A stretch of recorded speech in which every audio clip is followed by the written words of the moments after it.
des anti-hormones, hein, donc voilà, c'est un nom qui n'explique pas vraiment son mécanisme d'action, mais finalement, la majorité de nos patientes vont avoir une indication d'hormonothérapie, puisque la majorité finalement des cancers du sein expriment les récepteurs hormonaux. Et donc, qui dit expression des récepteurs hormonaux, dit sensibilité aux anti-hormones, et donc on va comme ça être actif contre le cancer. Donc, c'est vraiment un traitement anti-hormonal, anti-cancer. Et donc, de manière très imagée, donc j'ai mis la petite cellule cancéreuse grise, et puis dans la petite cellule, il y a des récepteurs aux hormones. Donc, vous savez que chez la femme, il y a des récepteurs aux oestrogènes, à la progestérone. Alors ça, j'ai que noté l'œstrogène, mais il y a aussi la progestérone, donc en jaune. Et puis, qu'est-ce qui se passe? Il y a quelqu'un qui n'a pas fermé son micro, donc il ne faut pas hésiter à fermer son micro. L'œstrogène, là, que j'ai mis en rose, il va aller se fixer sur le récepteur, et puis la fixation du récepteur sur l'hormone, ça va impliquer une croissance cellulaire, une croissance du cancer. Et nous, justement, c'est ce qu'on veut éviter. Et donc, le but de l'hormonothérapie ou des anti-hormones, c'est de bloquer le signal hormonal, donc de deux manières possibles. Donc, je les ai représentées là par les petites croix noires. Soit vous dites, le médicament, il va aller prendre la place de l'hormone, il va se mettre à la place de l'hormone sur le récepteur, comme ça il n'y aura plus de place pour l'hormone, donc on verra que ça c'est plutôt le tamoxifène qui fait comme ça. Soit la croix la plus haute, c'est on va aller faire en sorte qu'il y ait plus d'hormones qui circulent, et donc elle ne pourra plus aller se fixer sur le récepteur, et donc il n'y aura pas de signal, comme on dit, de prolifération. Alors, pour reprendre un petit peu comment ça se passe avec les hormones, c'est vrai qu'il faut, il faut reprendre la genèse un petit peu et anatomopathologique, et puis savoir un petit peu qui sécrète quoi. Alors, vous savez que dans la tête, on a une petite glande, des petites glandes, l'hypothalamus, l'hypophyse. Ce sont vraiment des chefs d'orchestre en fait de toutes nos hormones. Et puis en particulier, on a des hormones qui sont synthétisées par l'hypophyse qui vont aller dire à nos ovaires de fonctionner. Voilà. Donc en fait, nos ovaires de femmes, elles sont sous la commande d'un chef d'orchestre qui s'appelle d'ailleurs l'AFSH et l'ALH, qui sont synthétisés par l'hypophyse et qui disent voilà, maintenant tu vas synthétiser des œstrogènes. Donc, en fait, la majorité des hormones chez la femme, des œstrogènes chez la femme, sont synthétisés par les ovaires. Et puis, on a une petite sécrétion qu'on dit périphérique. Et en fait, cette sécrétion périphérique, c'est dans les surrénales, il y a des précurseurs d'hormones qu'on appelle les androgènes, et qui vont être synthétisés par les surrénales. Les surrénales, c'est quoi? C'est des petites glandes qui sont au-dessus des reins. C'est pour ça que j'ai fait figurer les reins. Ça n'a rien à voir avec le rein, c'est au-dessus des reins. Et ces androgènes, ils vont être transformés en œstrogène par un mécanicien, nous on appelle ça une enzyme, qui s'appelle l'aromatase. Donc en gros, la majorité de nos hormones, ça vient des ovaires, mais une petite minorité provient de la périphérie et provient en particulier des surrénales. Et donc vous comprenez bien que quand on est ménopausé et que nos ovaires ne fonctionnent plus, il n'y a plus que les hormones qui viennent des surrénales qui fonctionnent. Et donc, finalement, quels sont les différents types d'hormonothérapie qui existent? Alors là, je crois que je fais tout apparaître en même temps, mais on va en parler au fur et à mesure. Comment on peut faire? Je me répète, soit on va aller directement bloquer sur la cellule cancéreuse, la petite croix noire là, sur le petit récepteur jaune. Et ça, on va voir que ça s'appelle le tamoxifène, c'est-à-dire les œstrogènes, ils ne pourront plus y aller. Soit on va aller bloquer le petit mécanicien qui s'appelle l'aromatase. Et donc, voilà tous les types d'hormonothérapie qu'on peut avoir et que vous connaissez déjà peut-être probablement. Alors, pour empêcher la grande sécrétion des œstrogènes par les ovaires, on peut se dire, je sais que mes ovaires, ils sont sous la direction, comme je vous ai dit, du chef d'orchestre qui est là-haut, qui est l'hypophyse et l'hypothalamus. Je peux utiliser ce qu'on appelle des analogues de la LHRH. Alors, c'est un nom un peu compliqué.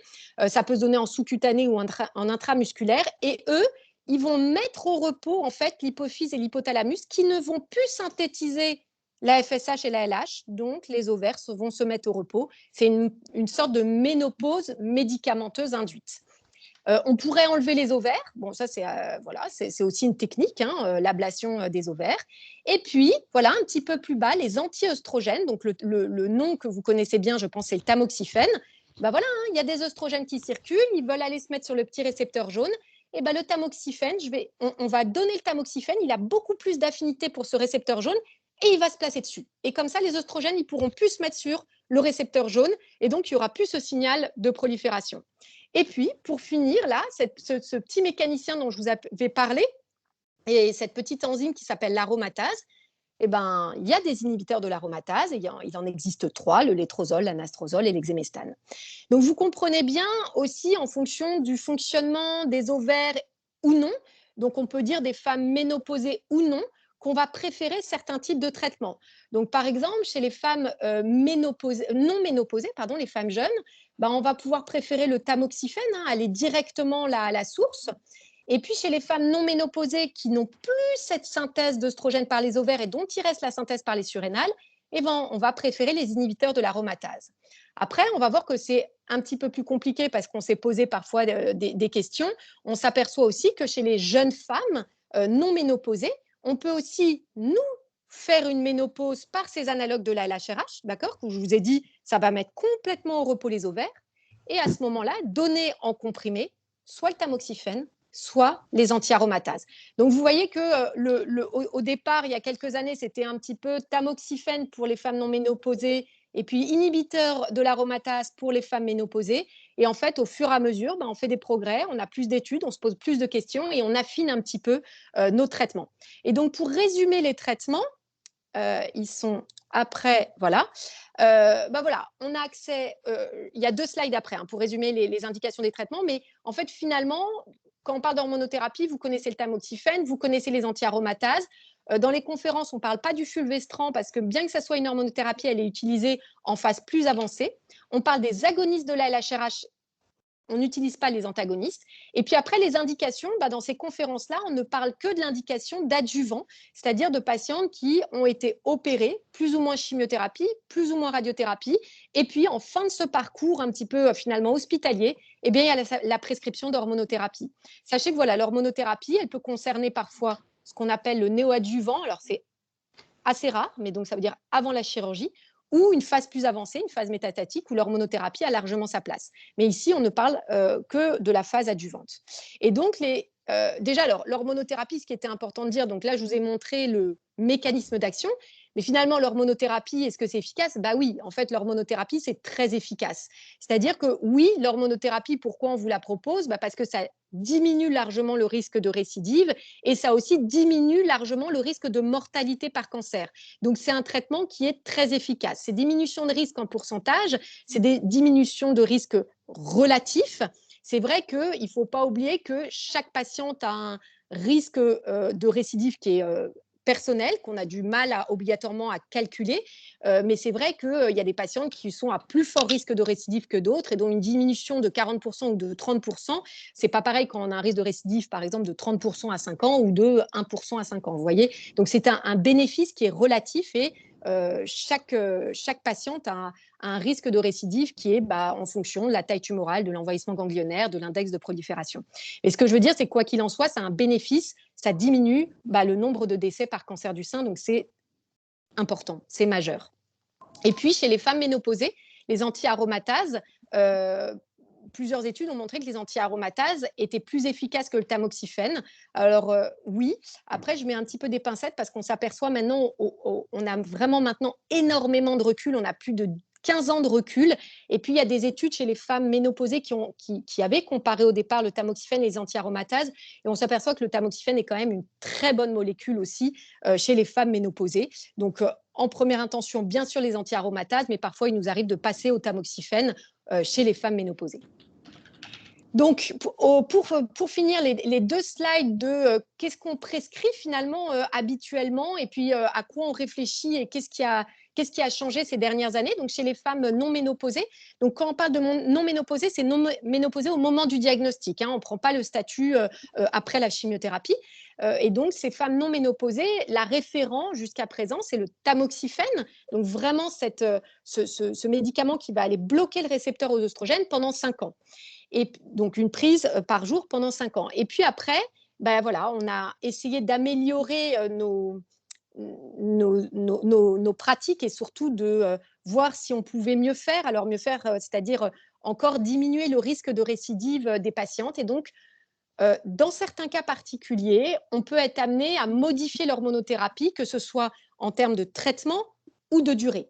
Et donc, cette modification, elle se fait en fonction de caractéristiques initiales du cancer qui vont être des caractéristiques justement parfois un petit peu plus d'agressivité où on se dit on va justement majorer faire tout pour majorer l'efficacité de notre traitement, parce que c'est des traitements qui ont montré leur efficacité, mais que dans certains types de cancers, et des cancers, par exemple, qui avaient un envahissement ganglionnaire, qui nécessitait une chimiothérapie, qui avait un index de prolifération élevé. Et donc là, peut se discuter d'ajouter donc ces injections de ce qu'on appelle les agonistes de la LHRH, donc mensuels, pour vraiment faire un blocage ovarien, associé à soit des inhibiteurs de l'aromatase, soit du tamoxifène. Donc ça, c'est une hormonothérapie qu'on prescrit dans certains cas. Donc je vous ai remis les noms des agonistes de la LHRH.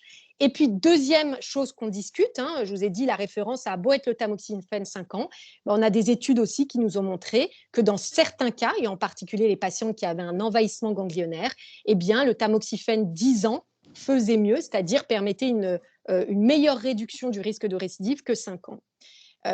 Donc voilà, et puis je rajoute un petit warning, mais ça c'est bien détaillé dans le livre hormonothérapie. Attention aussi aux interactions médicamenteuses, que le tamoxifène finalement ça devient un traitement au long cours, et il y a des interactions, qu'elles soient médicamenteuses ou pas. C'est pas trop là la question aujourd'hui.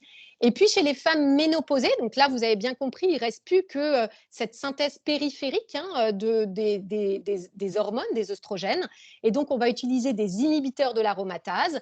Et donc la référence, c'est 5 ans d'inhibiteurs de l'aromatase. Donc vous avez les trois sont équivalents, c'est 3 labos différents. Et de la même manière qu'on s'est posé des questions avec l'hormonothérapie par tamoxifène, la durée, la modification, eh ben, les études mises un petit peu ensemble chez ces femmes ménopausées nous ont montré que de la même manière, dans certains cas, et en particulier les patients qui avaient des cancers avec des caractéristiques d'agressivité, donc c'est toujours un petit peu la même chose, peut-être un envahissement ganglionnaire, une grosse taille tumorale, un index de prolifération élevé, eh ben, 7 ans pouvaient, dans certains cas, faire mieux que 5 ans.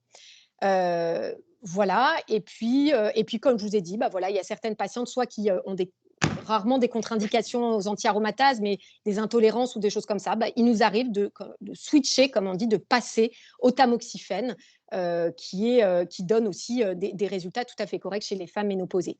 Donc, vous voyez que l'hormonothérapie, voilà, ça s'adapte en fonction de vous, de la patiente, et aussi du type de cancer, bien sûr, que vous avez. Et puis, les effets secondaires, donc c'est ma dernière slide. En fait, on va pas les détailler, mais voilà, le challenge de cette hormonothérapie, c'est que oui, il y a le challenge où plus on avance, plus on essaie d'être efficace au niveau du risque de récidive, et puis plus il faut aussi savoir gérer aussi les effets secondaires, parce que voilà, si on veut que ça se passe bien, il faut qu'on arrive aussi à contrer certains effets secondaires qui peuvent être plus ou moins fréquents en fonction des patientes et du type d'hormonothérapie. Et donc, ce qui ressort le plus souvent comme effet secondaire, c'est les bouffées de chaleur. Le tamoxifène élève un petit peu le risque d'accident, comme on dit, thromboembolique, c'est-à-dire le risque de phlébite ou d'embolie pulmonaire. Il augmente le risque de cancer de l'endomètre, alors de manière très modérée, et c'est plutôt justement chez les femmes ménopausées qu'il augmente le risque de cancer de l'endomètre, mais c'est une surveillance gynécologique annuelle qu'il faut avoir quand on est sous tamoxifène. Plus rarement des troubles oculaires, la liste n'est pas du tout exhaustive. Les inhibiteurs de l'aromatase aussi, on retrouve les bouffées de chaleur, les sécheresses vaginales, les douleurs articulaires, le risque de diminution de densité minérale osseuse, c'est pour ça qu'on surveille nos patientes avec des ostéodensitométries, et le risque d'hypercholestérolémie, et c'est aussi pour ça qu'on vous demande un bilan lipidique tous les ans. Et donc la majorité de ces effets secondaires, on essaie d'en parler à chaque conférence. Il y a des choses qui sont complètement communes aux différents types d'hormonothérapie. D'ailleurs, les bouffées de chaleur sont communes. La fatigue, justement ce qu'on appelle les troubles de la mémoire dont on va parler aujourd'hui, la sexualité dont on parlera lors d'autres conférences. Et pour vous dire voilà, qu'à l'Institut Curie, on développe vraiment des supports, que ce soit des livrets d'informations, des conférences comme aujourd'hui nutrition, activité physique, hormonothérapie. On a des consultations spécialisées, l'hypnose pour les bouffées de chaleur, on fait de l'ETP, c'est de l'éducation thérapeutique sur différentes thématiques, hormonaux, sexualité, la fatigue. On a des consultations spécialisées sur la douleur, fatigue, la neurologie. On a des psycho-oncologues. Donc voilà, on essaie de mettre en place du support pour un petit peu gérer de différentes manières l'hormonothérapie et vous aider à mener cette hormonothérapie le mieux possible. Et donc, je vais départager mon écran. hop. J'en Alors, profite pour reprendre la main et demander à Marine de couper sa caméra, s'il vous plaît. Marine, merci beaucoup. normalement, c'est bon, j'ai départagé. L'enregistrement continue. Et je laisse la parole donc au docteur Flavie Bonpère, qui est neurologue à Percy, qui va aussi se présenter. Et voilà, c'est notre première conférence voilà, sur les troubles neurologiques et hormonothérapie. Donc voilà, on est très contente de vous avoir. Bonjour, bonjour à tout le monde. Je suis ravie aussi d'être là pour vous parler d'une thématique qui nous intéresse beaucoup à Percy et qu'on prend en charge assez fréquemment. Je ne sais pas du tout comment ça se passe pour le partage d'écran, si c'est moi qui dois partager ou si c'est la présentation que j'ai envoyée hier. Tu peux partager si tu veux par Teams et si tu n'y arrives pas, je pense que Sophie peut partager. C'est toi qui vois. Sinon, ouais. Hop. Là, vous m'entendez. Et comment on partage? Peut-être je vais laisser la main pour qu'on ne perde pas de temps. Hein, ça va être plus simple. Alors, hop. Je regarde ce que je sais faire, mais... Alors, je ne sais pas si vous voyez mon écran. Oui, parfaitement. La seule chose, c'est qu'il va... Alors, j'ai plein de choses ouvertes, je suis désolée. Hop. La seule chose, c'est qu'il va falloir me dire à quel moment passer les diapos, mais il n'y a aucun problème pour moi. Voilà. Je vous mets contribution, alors. Voilà. Ça. Vous voyez bien mon écran? Oui, c'est parfait pour moi. Parfait. Donc, du coup, oui, moi, je suis le docteur Bonpère, donc je suis neurologue à l'hôpital militaire de Percy. Et à Percy, on travaille en partenariat avec la Petite-Salpêtrière dans un centre qui s'appelle Onconeurotox et qui est là un peu pour évaluer, prendre en charge et mieux connaître toutes les complications neurologiques engendrées par les traitements de tous les cancers. Donc, on a mis entre médecins, entre hôpitaux, des systèmes de RCP, là, un peu, où toutes les spécialités sont là pour essayer de mieux orienter les patients et d'avoir plus d'expérience et de mieux aider tout le monde. Voilà, diapositive suivante. Donc, on est là pour parler du ChemoBrain. Le ChemoBrain, c'est une thématique qui est en émergence depuis 15-20 ans, qui doit exister en fait depuis le début des traitements du cancer. Et qu'on apprend petit à petit à mieux connaître et surtout à mieux faire connaître, parce que si on ne s'en occupe pas, ça ne s'améliore pas, et quand on le prend en charge, on peut avoir de très bons résultats. Donc l'idée de ce ChemoBrain, c'est l'idée que quand on donne un traitement du cancer, on en reviendra après, ça peut être n'importe quel traitement, finalement, les patients peuvent avoir une plainte d'être moins bien dans la vie de tous les jours, d'être dépassés, de ne plus arriver à faire les choses. On l'appelle aussi chémofog pour le brouillard lié à la chimiothérapie. En français, brouillard cérébral, et puis il y a des tas d'acronymes pour les anglo-saxons. Mais voilà, l'idée, c'est qu'à partir du moment où on va traiter quelqu'un pour un cancer avec des produits ou de la radiothérapie, pendant tout le traitement et les mois qui suivent, on va être moins performant. On a une plainte, en fait. Diapositive suivante. Et cette plainte, en fait, elle va avoir pas mal de conséquences dans la vie de tous les jours pour les patients. Et c'est ça qu'on essaye de prendre en charge. On est plus fatigable, déjà le cancer n'aide pas, on y reviendra. On va avoir du mal sur tout ce qui est concentration très forte sur un objectif, ou bien se concentrer longtemps, ou bien gérer plusieurs choses de front. On va avoir des difficultés à retenir plusieurs informations, à être attentif à plusieurs choses, alors qu'avant on y arrivait très bien. On va avoir du mal à retenir les informations qu'on vous donne. Tout de suite, il faut noter, sinon ça s'efface à peine la phrase terminée. C'est des choses comme ça qui ont l'air de rien, mais qui, quand elles s'associent dans la vie de tous les jours de quelqu'un qui a une vie active, sont très invalidantes. Diapositive suivante. Donc, le ChemoBrain, ce n'est pas l'apanage des chimiothérapies du cancer du sein. C'est vraiment décrit dans de très nombreux cancers avec de très nombreux traitements, la prostate, le rein, les pathologies hématologiques aussi, mais bien sûr le cancer du sein. Et puis, c'est décrit chez des patients qui ont un ou plusieurs des traitements parmi de la chimiothérapie, de la radiothérapie et de l'hormonothérapie. Quand on parle de ChemoBrain, on ne réfléchit pas en toxicité d'une molécule, parce qu'en fait, une même molécule peut avoir dans la littérature plusieurs façons d'être toxique prouvées chez l'animal. Et puis, on donne rarement une seule molécule une fois à une personne, on donne des doses cumulées avec un certain rythme d'administration, et souvent on associe plusieurs produits ou plusieurs techniques. Donc, on ne réfléchit pas forcément en fonction du produit quand on vous prend en charge. Il ne faut pas que ça vous alarme ou que vous ayez l'impression qu'on néglige le traitement. Et on sait que ce n'est pas chaque molécule son profil. Ce n'est pas comme dans d'autres pathologies. Et il y a une idée aussi qu'on n'est pas tous égaux face au ChemoBrain, sans qu'on puisse faire le gène de dépistage du ChemoBrain avant le traitement. Si ça existait, on le ferait, mais ce n'est absolument pas le cas. On a pu quand même montrer que certains profils génétiques vont avoir en gros des enzymes là, qui vont être plus efficaces ou moins efficaces pour digérer la chimiothérapie. Et donc, certains patients auront plus ou moins de troubles. Et voilà. Donc, il ne faut pas vous inquiéter si vous et à une connaissance, vous n'avez pas du tout les mêmes réactions à la chimiothérapie. Ce n'est pas que vous êtes plus faible ou moins bien, c'est que peut-être génétiquement, sur ce plan-là, c'était moins bon. Et ce n'est pas grave, ça n'empêche pas de récupérer, ça ne grève pas du tout le pronostic. Diapositive suivante. Alors, ça, c'est la diapositive du neurologue qui aime bien expliquer comment se passent les choses. Je l'ai pris dans une très bonne publication là, récente qui reprend en anglais ce que c'est que le ChemoBrain, mais qui explique très bien les choses. L'idée, c'est qu'il n'y a pas le mécanisme du ChemoBrain, il y a plein de choses qui vont s'associer selon les produits, selon les patients, selon la génétique, selon plein de choses, et qui vont engendrer une toxicité sur le cerveau. Dans ce qu'on a comme toxicité, il y a l'idée que les traitements qu'on administre, ils vont abîmer la barrière qui imperméabilise le cerveau, qui empêche que tous les produits qu'on a dans le sang passent dans le cerveau, qui s'appelle la barrière hémato-encéphalique.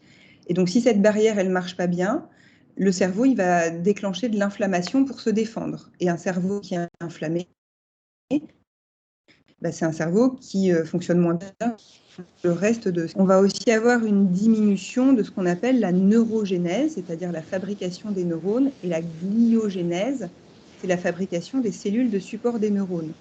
Dans un cerveau d'adulte, il n'y en a pas partout, mais il y en a dans une zone très importante qui s'appelle l'hippocampe, qui est la petite zone de l'encadré en bas à gauche de votre écran, à l'intérieur du lobe temporal, là au cœur du cerveau. L'hippocampe, c'est la zone de la mémoire pour le cerveau. Elle est atteinte, par exemple, dans les maladies d'Alzheimer dès le début. Et donc, quand on administre certains produits, on sait que l'hippocampe devient moins efficace. Et donc, la mémoire est moins bonne. Troisième mécanisme, les chimiothérapies peuvent diminuer le nombre de neurotransmetteurs qu'il y a dans le cerveau. Les neurotransmetteurs, c'est les messagers de tout ce que le cerveau veut transmettre. Donc, si on a moins de messagers, soit il y a moins d'infos qui passent, soit il y en a certaines qui passent et d'autres qui ne passent pas, mais on ne peut pas choisir lesquelles. Et du coup, ça va un peu perturber le fonctionnement, le rendre un peu fluctuant, le rendre très sensible à tout un tas de facteurs. Et puis, on a montré aussi qu'il y a une atteinte avec certains produits de ce qu'on appelle la substance grise, le cortex. C'est toute la couche un peu gris foncé là que vous voyez qui est à l'extérieur du cerveau, dans laquelle se logent les corps des neurones. Les neurones, ils ont un corps cellulaire et des prolongements qui vont partout dans le cerveau après faire les connexions. Et ces corps cellulaires, ils peuvent être un peu abîmés ou vraiment souffrir avec le traitement. Et du coup, ils vont avoir du mal à faire des nouvelles connexions. Du coup, on a du mal à s'adapter, à se mettre à jour, à bien tenir le choc sur la distance. Et c'est expliqué par ce type de lésion-là. Donc, on a plusieurs types de mécanismes à des échelles différentes, des intensités différentes, mais qui vont s'associer pour que finalement, ça ne fonctionne pas très bien. Voilà, diapositive suivante. Alors, qu'est-ce qu'il y a dans un cerveau? Donc, on va faire de la neurologie accélérée, mais c'est important d'avoir une idée. La première image à gauche, c'est le système limbique. Ça, c'est au cœur de votre cerveau. En fait, si on enlève là, les hémisphères, toutes les choses avec les plis qu'il y a sur les côtés des diapositives, la celle de droite et d'après, au cœur, il y a ça. Il y a donc l'hippocampe dont on vient de parler en saumon là en bas. Devant, il y a une grosse boule verte qui s'appelle l'amygdale, qui est très connectée. Et ça forme un réseau qui part devant avec le fornix et le cortex limbique. Tout ça, c'est le système des émotions. C'est tous les comportements liés par l'instinct. Mon amygdale va détecter la peur, elle va voir dans mon hippocampe comment je dois réagir à la peur et elle va activer pour que mon cerveau réagisse face à ça. Ça, c'est la première couche du cerveau. Et dessus, on a donc les hémisphères cérébraux qui se rajoutent. Le plus moderne dans le développement de la vie sur Terre, c'est le lobe frontal. C'est celui que les êtres humains ont plus gros que tous les autres et que tous les autres primates notamment. C'est un peu le chef d'orchestre du cerveau, votre lobe frontal. C'est lui qui va faire tous les comportements élaborés, qui fait qu'on s'adapte, qu'on fait des décisions, qu'on prend les bonnes décisions, qu'on s'énerve quand il faut mais pas quand il ne faut pas, qu'on arrive à réfléchir. Tout ça, ça se passe dans le lobe frontal. C'est lui un peu le chef d'orchestre du comportement. Donc c'est ce gros lobe à l'avant du cerveau. Diapositive d'après. Et ensuite, plus à l'arrière, on a d'autres lobes qui sont tout aussi utiles, mais qui ont des fonctions un peu différentes. À l'arrière du lobe frontal, là en rose, il y a le cortex juste devant le moteur primaire, et le rose, c'est le sensitif primaire. C'est ce qui va contrôler votre force et votre sensibilité. Tout en bas en orange, il y a le lobe occipital, lui s'occupe de la vision. Celui qui est en avant, là où il y a l'air de verniquer dedans, c'est le lobe temporal. C'est lui où à l'intérieur, il y a l'hippocampe, et lui s'occupe pas mal de la cognition, du langage, de la mémoire. Et puis la grosse zone bleue, c'est des aires d'association multimodale, c'est-à-dire que toutes vos entrées sensitives, motrices, visuelles, elles vont se retrouver là-dedans pour être traitées, synthétisées, qu'il en ressorte un signal un peu constructif. Et tout ça va voyager, être relié à votre lobe frontal et à votre lobe limbique, à votre cerveau des émotions, pour lancer les bons comportements de la bonne manière, au bon moment, en tenant compte de toutes les infos que le cerveau recueille à un temps donné. Globalement, c'est comme ça que ça fonctionne. Diapositive suivante. Donc le neurologue, quand il parle de cognition, il a des mots un peu techniques que vous verrez si vous faites des bilans, qui ne doivent pas vous inquiéter, c'est toujours un peu les mêmes. Les fonctions cognitives, du coup, elles découlent un peu des lobes qu'on vient de voir. Il y a tout ce qu'on appelle la mémoire à court terme. C'est le fait, en gros, quand on vous dit au téléphone, tiens, rappelle, je sais pas, le plombier, le serrurier, hop, il faut se rappeler, je raccroche et je vais rappeler le plombier, le serrurier. Si la mémoire à court terme, elle est atteinte, vous allez raccrocher et vous savez qu'il faut appeler quelqu'un, mais vous ne savez plus qui, vous vous en rappelez que d'un des deux et vous savez qu'il vous en manque un, et ça peut être très agaçant. La mémoire de travail, elle rajoute une couche en plus, c'est l'idée qu'on doit utiliser les données qu'on a dans la mémoire à court terme. Par exemple, vous devez rappeler le plombier et une demi-heure avant le serrurier, et du coup, vous devez manipuler les données en vous disant si j'appelle le plombier à telle heure, ça veut dire que le serrurier, ce sera telle heure. Ça, c'est de la mémoire de travail. Et après, on écrit le résultat sur son carnet. Les fonctions de langage, c'est aussi bien le fait d'arriver à trouver le bon mot, de savoir choisir ses mots, que d'arriver à faire des phrases qui ont du sens et arriver à bien exprimer sa pensée. La mémoire visio-spatiale, c'est le fait de se repérer sur des trajets, d'arriver, par exemple, si vous avez fait l'aller, à faire le retour en vous appuyant sur les souvenirs que vous avez de l'aller. Ce qu'on appelle fonction exécutive, c'est ce qui est dans votre lobe frontal, globalement. C'est tout ce qui permet, en fait, de réaliser une action. C'est ce qu'on fait beaucoup, par exemple, quand on conduit. Je sais que je dois aller à tel endroit, donc en fait, je suis en train de visualiser le trajet. J'ai réfléchi que sur celui-là, il y a plus d'embouteillage et sur celui-là, pas trop. Donc, je prends une décision, je vais prendre tel trajet. Je sais aussi que si je vois un piéton qui arrive à un passage piéton, je vais m'arrêter, je vais adapter ma conduite. Ça, c'est les fonctions exécutives. C'est le fait de s'adapter à tout moment dans ses actions pour arriver à un but donné. C'est ce qu'il y a de plus élaboré, en fait, les fonctions exécutives, et c'est très fragile. Et là-dessus se rajoutent les fonctions attentionnelles, donc c'est l'attention. Mais en fait, pour un neurologue, il y a plein de façons d'être attentif. Il y a l'attention soutenue, le fait d'arriver à se concentrer fort sur quelque chose. Il y a l'attention prolongée, le fait de rester concentré longtemps sur un objectif. Il y a l'attention divisée, le fait d'arriver à faire deux choses en même temps et à suivre ce qui se passe. Donc, il y a plein de sous-types d'attention. Et si on a un seul qui est déficitaire, ça peut déjà être très gênant dans la vie de tous les jours. Si vous savez que vous devez commencer à lire quelque chose dont vous avez besoin de faire un compte-rendu après et qu'au bout de 3 lignes, vous décrochez, même si vous avez tout le reste qui est bon, ça va déjà être très invalidant en soi. Donc chacune de ces fonctions est importante et peut entraîner un impact sur la vie de tous les jours et une vraie plainte au niveau de la cognition. Diapositive d'après.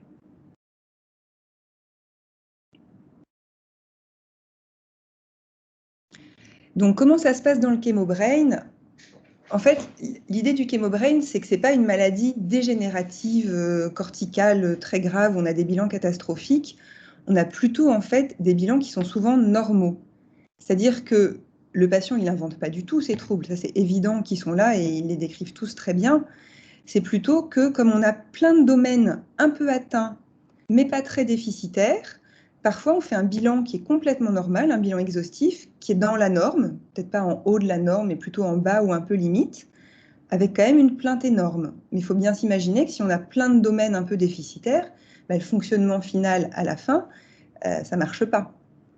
Donc il ne faut pas, pour ceux qui ont pu faire des bilans et qui ont l'impression qu'on leur dit que c'est normal et que du coup ils ne comprennent pas, au contraire, un bilan neuropsychologique dans un chémobrain qui revient normal ou un peu faible, ça nous va très bien pour un chémobrain et ça rassure beaucoup le neurologue en lui disant qu'il n'y a pas d'arrière-pensée sur autre chose, ce qui est toujours bon à prendre. Diapositive suivante. Comment ça évolue classiquement un chémobrain? Plutôt bien, normalement. Quand on regarde la littérature et la plupart des patients qu'on suit, on finit par récupérer. Il y a certains patients chez qui ça résiste un peu à 10 ans, mais chez eux, il y a souvent des choses encore qu'on peut travailler. Mais ça évolue bien, et quand on rééduque, ça récupère d'autant plus vite et d'autant mieux. C'est très différent pour le neurologue clinicien que je suis, des maladies neurodégénératives, type maladie d'Alzheimer, où là, on va essayer de compenser les choses, mais en se battant contre un processus qui est un peu inéluctable et dégénératif.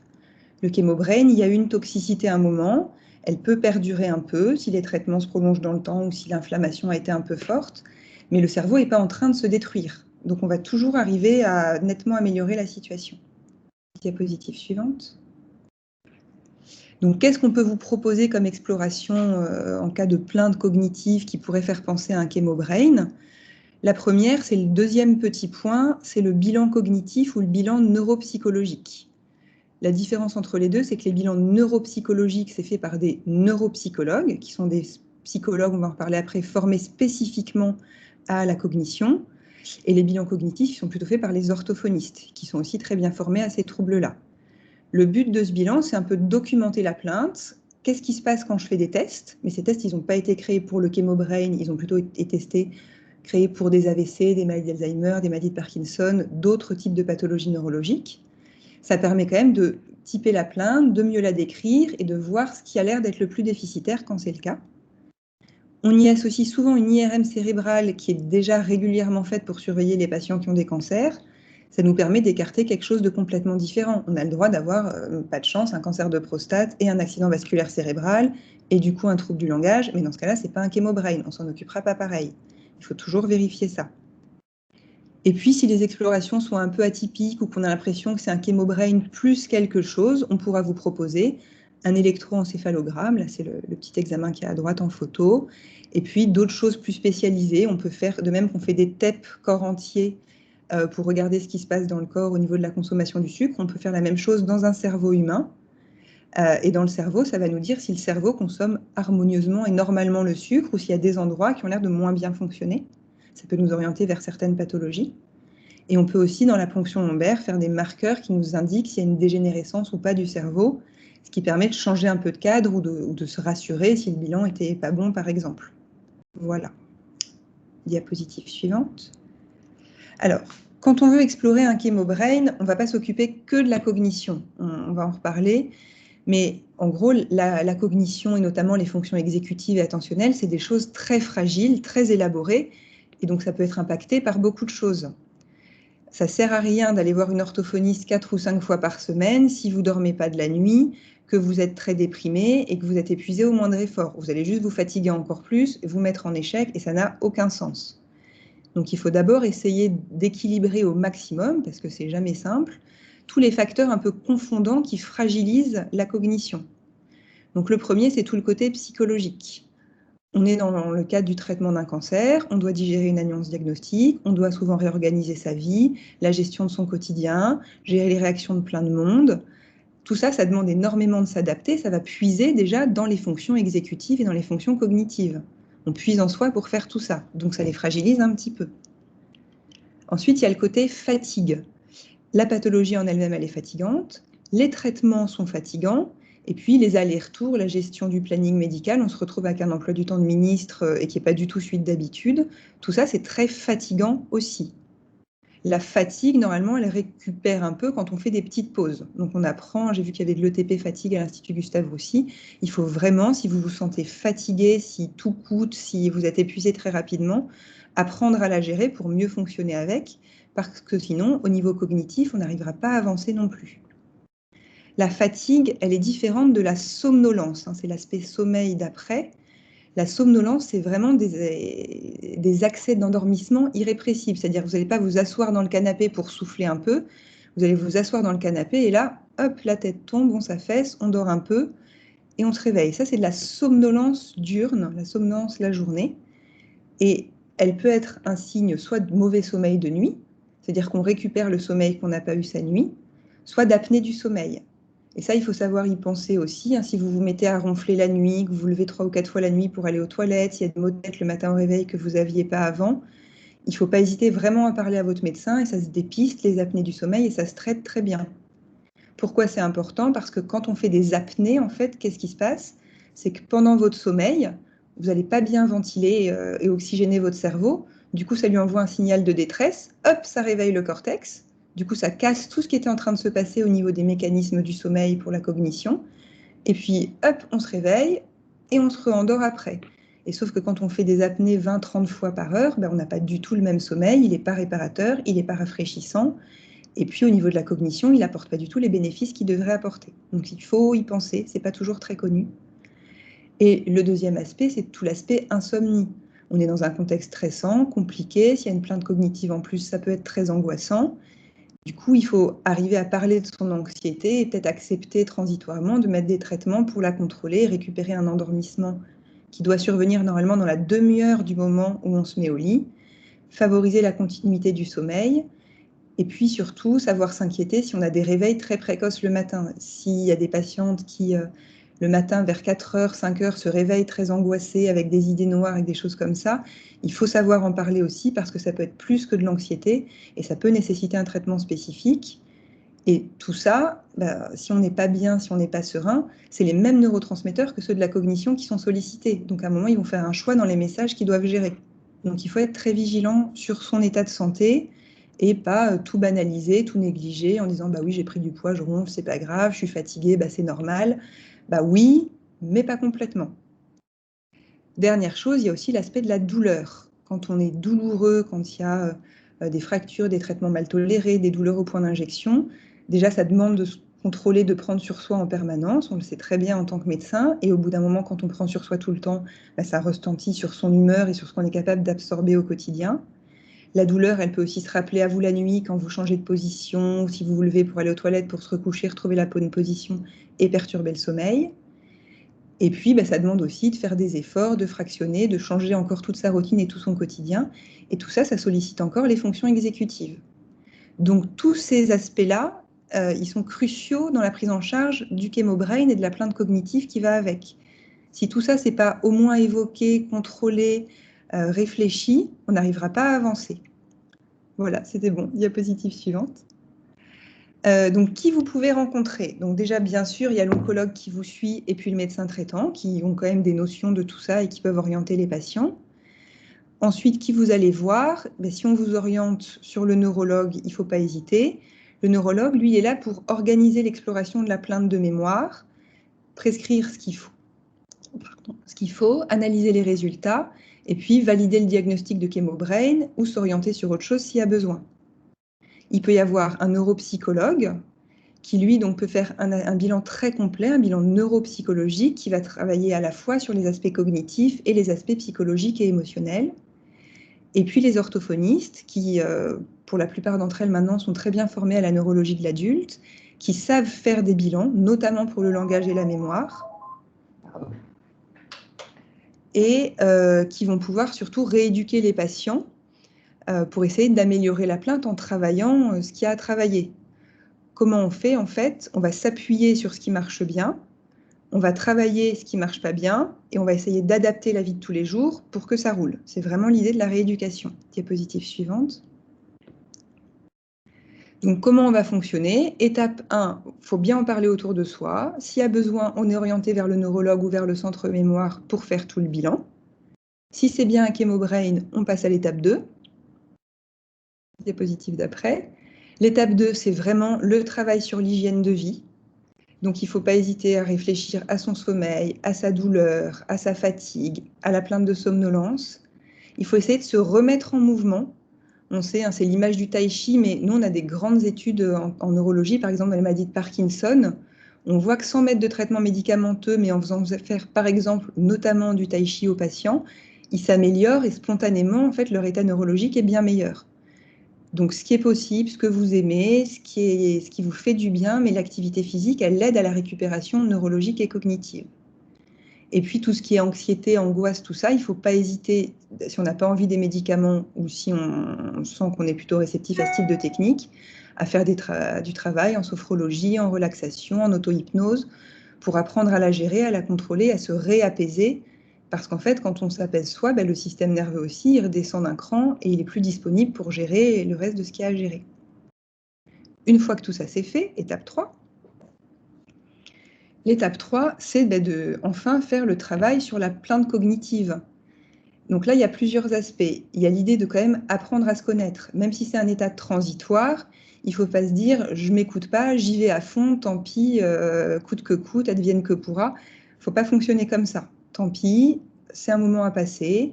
Si on est fatigué, si on est fatigable, il faut apprendre à fractionner, à limiter, à déléguer, ça reviendra après. Et puis souvent, ça fait beaucoup de bien. Il y a une notion qu'on utilise en neurologie, c'est la notion de coût cognitif. C'est-à-dire que parfois, des choses très simples qu'on faisait avant de manière évidente, là, tout d'un coup, c'est épuisant, on n'a pas envie, c'est rébarbatif, on perd le fil, on n'en peut plus. Il faut l'accepter et trouver comment on peut fragmenter, déléguer et se dire que ça changera peut-être après. Mais là, pour le moment, ça demande des adaptations pour ne pas s'épuiser sur des tâches qui avaient l'air anodines, mais qui en fait étaient assez élaborées et qu'on faisait facilement avant. Et puis donc, comme je vous disais, après, on va les travailler en rééducation, en orthophonie, en s'appuyant sur ce qui marche bien, en travaillant ce qui ne marche pas bien, et en développant toutes les stratégies d'adaptation, par exemple le bloc-notes à côté du téléphone, l'application de notes dans le smartphone, pour arriver à tout contrôler mieux au quotidien. Voilà, étape 4, dernière étape, qui est là, et qui n'est pas du tout systématique, mais je l'ai mise là parce qu'elle est importante. Alors, je note bien que mon idée de la fluoxétine ne doit pas marcher dans tous les coups en cas d'hormonothérapie, je m'en rappellerai. Mais c'est vrai que nous, en neurologie, on sait que la famille des antidépresseurs, les ISRS, les inhibiteurs sélectifs de la recapture de la sérotonine, ils favorisent la plasticité cérébrale. Tous ces mécanismes qui sont un peu pris en défaut dans le chémobrain, quand on donne une molécule de ce type-là, on peut les aider à se redévelopper, à aller mieux, à retrouver un niveau normal. Donc là-dessus, il y a 2 messages. Déjà, ce n'est pas une spécificité du chémobrain. Cette prescription-là, les neurologues la font depuis que ça a été montré dans les accidents vasculaires cérébraux, notamment chez les sujets jeunes. On a vu que quand on prescrivait ces molécules-là, la récupération était bien meilleure que quand on ne les mettait pas, et on les donne assez facilement. Le deuxième message, c'est que si votre neurologue ou votre médecin traitant vous propose cette molécule-là pour un chémobrain, il n'est pas en train de se dire « Ah, elle se plaint, elle est déprimée, je vais donner un antidépresseur pour régler le problème ». Ce n'est pas du tout ça. Si on vous le propose et que vous n'êtes pas déprimé, c'est vraiment dans cette idée de plasticité. On sait très bien que vous avez une plainte, mais on veut aider la récupération. Alors oui, ça ne fera pas de mal sur le moral, mais ce n'est pas du tout l'idée première de la prescription. Si on vous trouve déprimé, on vous le dit et on en parle. Point. Troisième chose, il ne faut pas hésiter à se supplémenter. On a vu que parfois, quand on est carencé, notamment en magnésium, donc là, il y a des supplémentations en magné B6 qui existent toutes faites, on est plus irritable, on est plus fragile, on a du mal à tenir un peu au niveau concentration. Et donc là, vraiment, ça ne mange pas de pain pendant 3 mois. Ça ne sert à rien de le faire au long cours, mais de se supplémenter une fois en magné B6 et de voir si on n'est pas un petit peu mieux en vie quotidienne. Et là, pour le coup, il n'y aura pas d'interaction et d'effets secondaires. Voilà. Au total, les messages clés, c'est quoi? C'est que le chémobrain, c'est quand même quelque chose de très fréquent et que ce n'est pas parce que c'est fréquent et que c'est qu'une plainte et que vous avez l'impression, finalement, quand on vous fait des explorations, il n'y a pas grand-chose, qu'il faut le négliger ou le banaliser. C'est important, c'est votre qualité de vie, c'est votre quotidien, c'est votre récupération derrière. Deuxième message, c'est que si votre médecin vous dit que tout est normal, il ne pense pas que vous êtes fou ou que vous n'avez rien ou que vous simulez, il se dit c'est tout à fait logique, c'est un chémobrain et ça nous va très bien. Et du coup, on va vous prendre en charge. Quand on vous prend en charge, c'est aussi bien la plainte cognitive que tous les facteurs associés. Donc c'est vrai que ça fait des consultations un peu bizarres où le médecin il vous pose plein de questions qui n'ont rien à voir avec votre plainte, mais en fait c'est très important de démêler tous les fils pour arriver à la fin à avoir quelque chose de fluide. Et puis troisième message qui ne se veut pas alarmiste mais qui est quand même là pour le rappeler, c'est que parfois quand on a une plainte cognitive, il y a une vraie maladie neurologique ou un vrai trouble dépressif associé et que c'est à ça aussi que va servir le médecin, c'est à bien orienter le patient pour ne pas dire ça doit être un chémobrain, faites un peu d'orthophonie puis on verra. Non, parfois il y a besoin d'un vrai bilan, de se poser, d'être sûr de ce qu'on fait pour être sûr que sur le long terme ça aille bien. Voilà. Je vous remercie. Merci beaucoup. Je vais couper la présentation, l'enregistrement, et je laisse la place aux questions.